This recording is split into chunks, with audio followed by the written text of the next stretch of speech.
What does it mean to fold in an ingredient into a mix?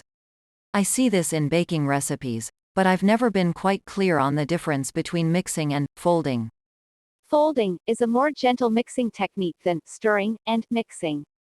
Stirring and mixing both denote a more vigorous action. Folding is usually used for items where something has previously been whipped, such as egg whites or cream, or where tenderness is desired and thus less mixing is advisable, muffins and biscuits. Folding is usually done with a rubber spatula, for liquid and dry ingredients, or with a wire whisk, often beneficial for whipped cream and egg whites so that the mixture gently incorporates as it falls through the wires. To fold ingredients together, hold the spatula or whisk in your dominant hand and grasp the far edge of the bowl, side that is away from you, with your non-dominant hand.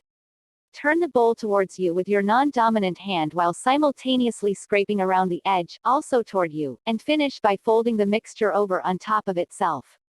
Return both hands to the far side of the bowl and follow up by cutting through the center of the mixture with your utensil and once again folding the mix over on top of itself, again, turning the bowl simultaneously. Alternate scraping around the side and through the middle of the bowl until the mixture is just combined together. Note that if an airy mixture such as egg whites or whipped cream start to go from soft and billowy to more liquid-like, you are overworking it and need to stop to maintain volume. In the case of whipped cream and egg whites, you typically add a small portion to the heavier mixture and actually do stir this in. While yes, you're losing some of the volume of that portion, it serves to help lighten the heavier batter mixture. The rest of the whites, cream are then folded into the mix in several additions. Sometimes dry ingredients may be sifted on top of whipped egg whites before being folded.